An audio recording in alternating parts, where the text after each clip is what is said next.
Hello and welcome to another episode of Football Talk Podcast. My name's Ozzie and I'm your host for today's show.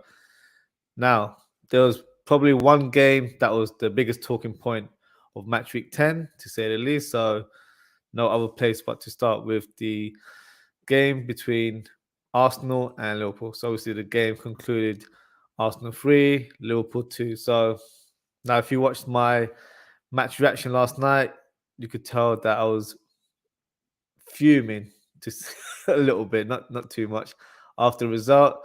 Now that I'm a bit more calm, my opinion hasn't changed that much, to be fair. I still feel like we were robbed of getting the draw, but maybe my sort of credit towards Arsenal wasn't presented yesterday. So credit to Arsenal in terms of their victory. They dug deep and I think they got the job done in the end. The first goal we conceded, Liverpool were hit on their counter-attack. So Tsimikas was out of position. That allowed Saka to get the ball from the right-hand side, play it to Odegaard, who threads it through to Martinelli, and he applies a great finish to the bottom corner. So good goal from Arsenal there. And Trent Alexander, it's like a witch hunt with him right now. He's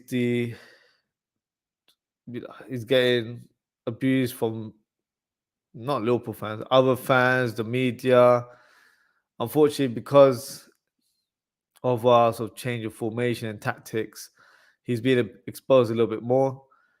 I don't feel like he's a bad player the way people are speaking about him right now. I think it's unjustified. And hopefully in due time he shows his true form. But obviously it doesn't help in terms of the pressure coming from outside. But it is what it is. I feel like he's an easy target. He's made into a scapegoat right now, which is not fair on the player. Yeah, it is what it is, I guess. The most controversial point for me of this game was the penalty shout for Liverpool, where Jota hits the cross, where he tries to loft the ball over Gabriel, and he blocks with his hand. Now, I've watched it again, and I'm sorry, I don't care if you're an Arsenal fan or however, probably a non-Liverpool fan, you're not really going to be on our side with this situation, but it's a blatant handball. Still can't believe it was never given. Awful decision by Michael Oliver, who had a shocking game throughout. And he's been awful this season anyway. Eventually, Liverpool got the equaliser through Darwin Núñez, who for me was Liverpool's best player.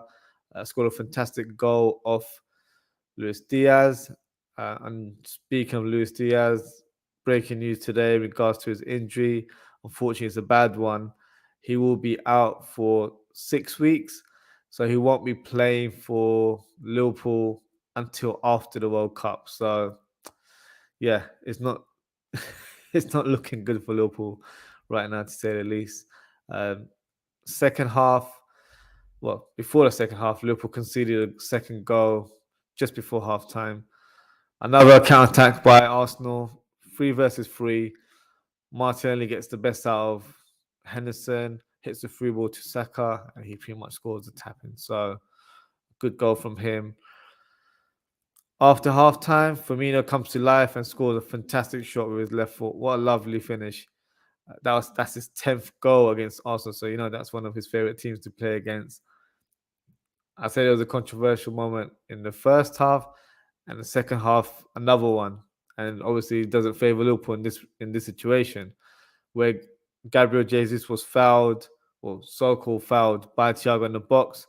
Another wrong decision for me.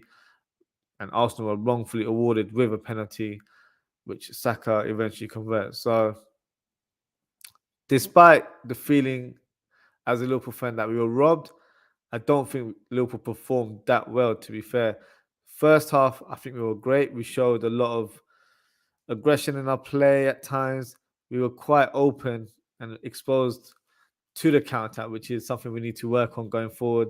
And second half, we were non-existent. We just went missing. So that was the difference, as we didn't show that same energy in the second half.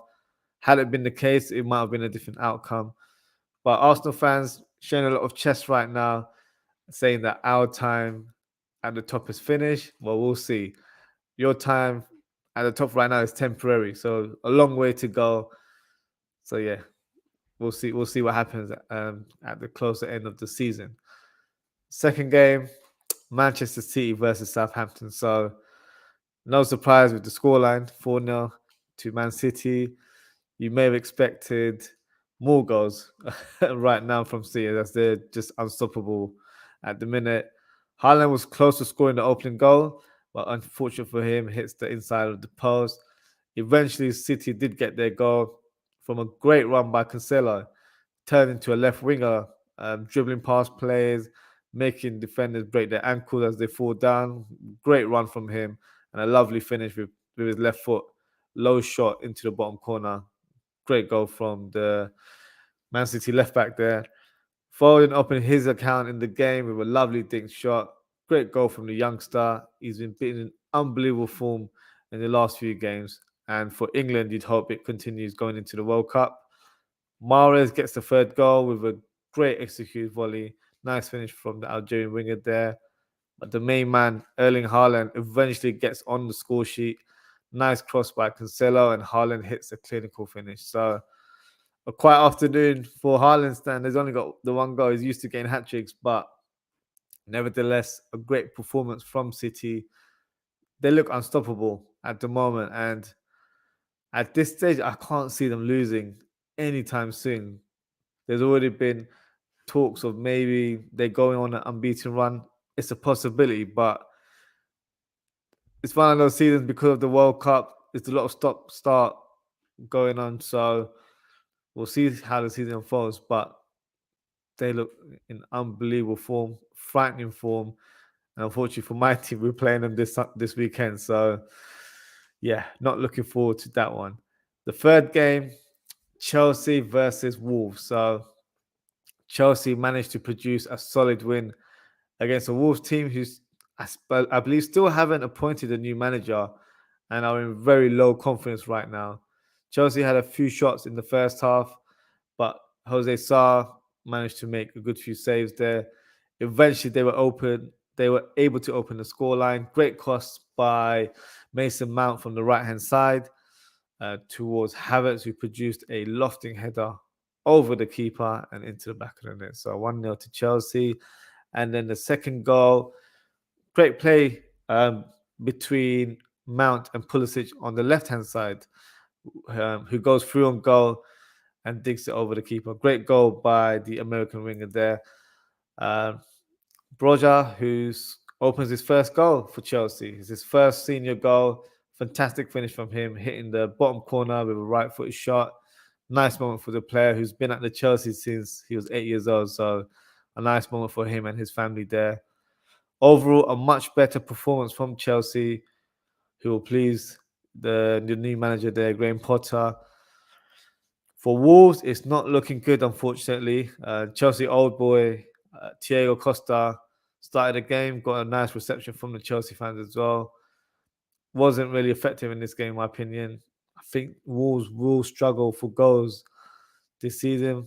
They need to get a new manager in as soon as possible to try and rejuvenate the squad again, because there is a lot of talent there. I think they recruited really well in the summer. Just need a coach to try and get them going again. So we'll see how that goes there. A comment here from Madison. Thank you for your comment, Madison. Your thoughts on Chelsea? Do you see a good trajectory from the team moving forward, or just a good patch for them? It's quite early to say, to be fair. I don't think they've hit the ground running under Potter. So I still feel like Graham Potter is trying to figure out the best formula in terms of having players fit into a system.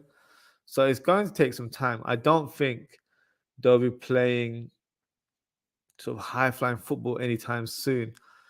At the minute, they're going through, I wouldn't even say a good patch. I think last week against Palace, they were quite lucky to get the win. Against Wolves, I think they had a much better performance. So it will take time on Chelsea.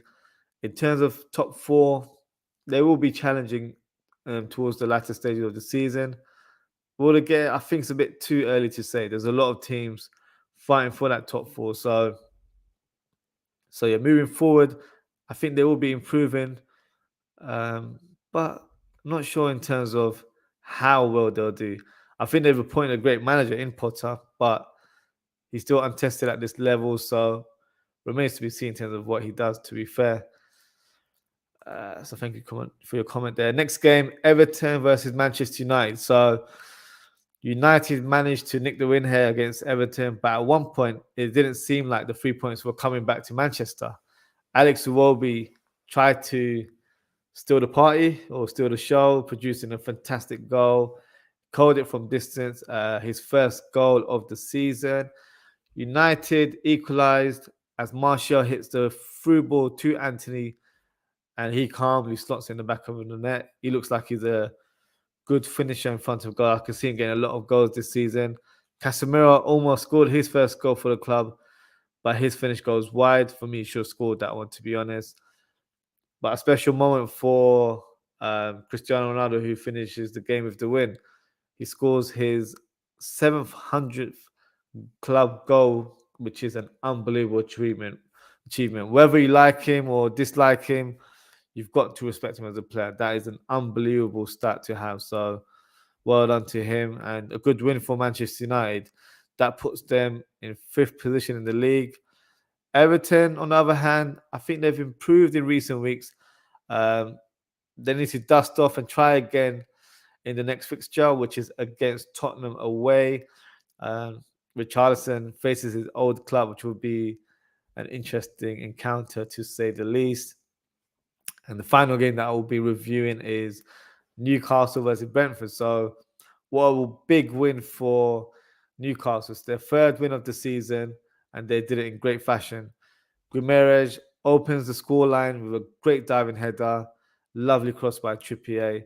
The second goal, now this is where it all fell apart because Brentford produced a lot of mistakes in this game. This was one of them. Raya mishits a pass. Newcastle were able to capitalize with Callum Wilson driving down the left wing, passes it across to Jacob Murphy, and he slots it in with ease. So 2-0 up for Newcastle. But then Newcastle conceded a penalty, unfortunately. Old boy Ivan Toney steps up and he finishes clinically, which was never in doubt. He's unbelievable in the from the penalty spot there. Bruno Guimaraes makes his next goal, his second goal of the game, his own. He presses to get the ball, makes a tackle from the halfway line, dribbles towards the box, and he smashes it from distance. What a fantastic goal from the Brazilian. He's been a revelation since he signed for the club in January. He just seems to get better and better, which is great for Newcastle fans right now. Another Brentford error at the back that awards Newcastle with pretty much a goal on the plate, finished by Almiron, who scores an open goal.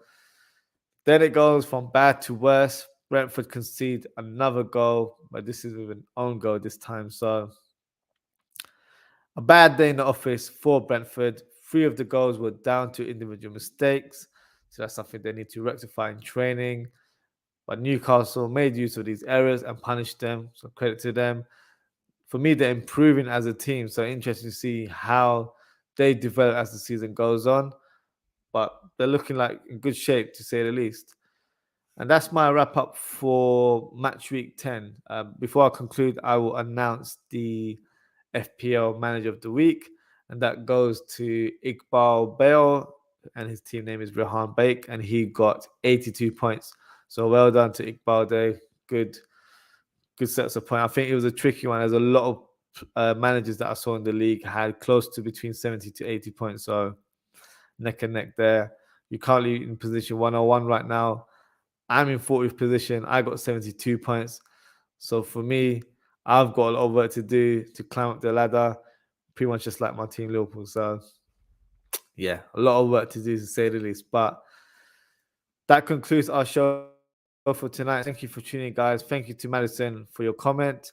If you haven't already, please don't forget to like, comment, and subscribe. I will be doing a show tomorrow. So I'll be doing a match preview of Rangers versus Liverpool as they play each other in the Champions League. And I'll be doing a match reaction on Wednesday for that game. And then Thursday, I'll be doing a match preview of match week 11, including the big game Liverpool and Man City. I should have a special guest for that show as well, so look out for that. Not looking forward to that game at all, but it is what it is at this stage. So thank you again, guys. Take care, stay safe, and I hope to see you all soon. Good night.